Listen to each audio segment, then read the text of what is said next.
हर बेटी एक जिम्मेदारी। शनिवार रात लगभग 11:30 बजे मैं ऑफिस से बाइक पर घर लौट रहा था। तभी मैंने देखा कि एक लड़की सलवार सूट पहने सड़क पर मदद के लिए इशारा कर रही है। मैंने बाइक रोकी, लेकिन एक ऑटो हमारे पास से निकल गया। मैंने कहा, जी कहिए। वह गुस्से में बोली, मैंने ऑटो को रुकने का इशारा किया था। इतनी देर में ऑटो आया था और आपकी वजह से वह भी चला गया। मुझे भी बुरा लगा। सोचा कि इतनी रात को अकेली लड़की मेरी गलती की वजह से परेशान हो गई।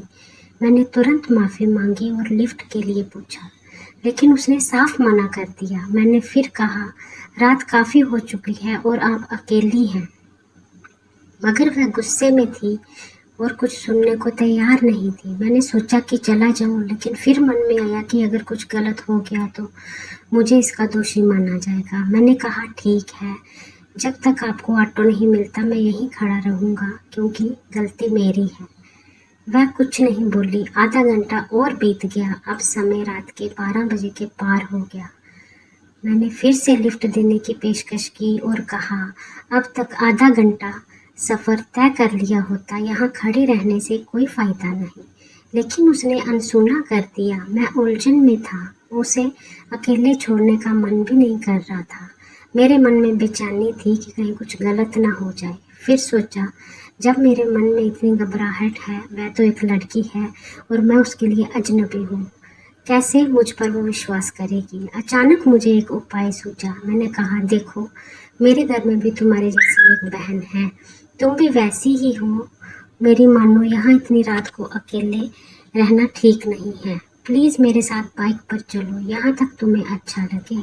मेरे इन शब्दों से वह थोड़ी राहत महसूस करने लगी और बोली, आप जाइए, मैं कोई न कोई उपाय कर लूँगी। मैंने कहा, मुझे यहाँ रुके 1 घंटा हो गया है। ऑटो तो दूर, आदमी भी नज़र नहीं आ रहा है। प्लीज़ चलो। वह फिर भी तैयार नहीं हुई। मैंने अपना पर्स खोला, उसे दिखाया। देखो, इसमें मेरी फ़ोटो है, पहचान पत्र है, ड्राइविंग लाइसेंस है, आधार कार्ड है। इसे अपने पास रख लो। जब सुरक्षित जगह पहुंच जाओ तो लौटा देना। उसने मेरा आधार कार्ड देखा और कहा, दीपक। मैंने कहा, हाँ, मेरा नाम दीपक है। देखो, अब प्लीज़ मना मत करना। तुम्हारे घर में तुम्हारे माता पिता, भाई बहन इंतज़ार कर रहे होंगे। वैसे मेरे भी मम्मी पापा और बहन इंतज़ार कर रहे हैं। चलो। मैं थोड़ी सी मुस्कुराई और बाइक पर बैठ गई। मैंने पूछा, तुम्हारा घर कहाँ है? वह बोली, आप चलते रहो, जहाँ लगेगा बता दूंगी। लगभग 1 घंटा लगातार बाइक चलती रही। वह कुछ नहीं बोली। लगभग 40 किलोमीटर के बाद वह बोली, बस यहीं रोक दो, और तुरंत एक सड़क से कॉलोनी की ओर जाने वाले रास्ते पर दौड़ पड़ी। कुछ ही मिनटों में वह मेरी आंखों से ओझल हो गई। घर पहुंचा तो 3 बज चुके थे। पापा बहुत गुस्से में थे। मम्मी और बहन भी जाग रहे थे। यकीनन वे चिंतित थे कि गुस्सा भी बिना कुछ बताए मैं चुपचाप अपने कमरे में चला गया। अगले दिन रविवार था। आराम से सो रहा था। अचानक 11 बजे छोटी बहन ने आकर झिझकोरा, भैया उठो, कोई लड़की आई है। उसके मम्मी पापा भी हैं। क्या कोई लफड़ा कर दिया है क्या?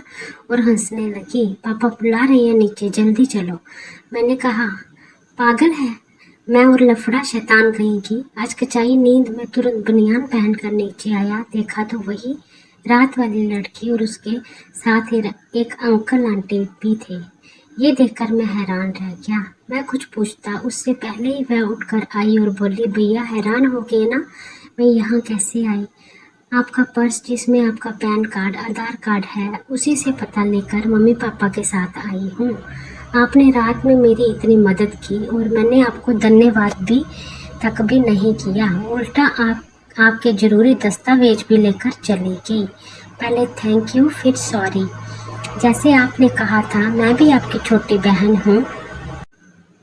इसके बाद उसके मम्मी पापा ने मुझे ढेरों आशीर्वाद दिए और मेरी काफ़ी तारीफ की। फिर अपने यहाँ आने का निमंत्रण देकर वे लोग चले गए।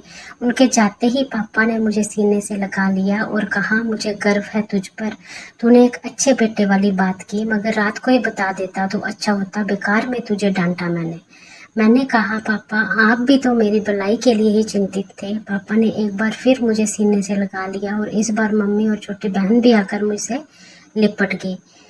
दोस्ती मुझे मेरे पापा ने बचपन से लेकर आज तक एक ही बात सिखाई है, अकेली लड़की मौका नहीं जिम्मेदारी होती है।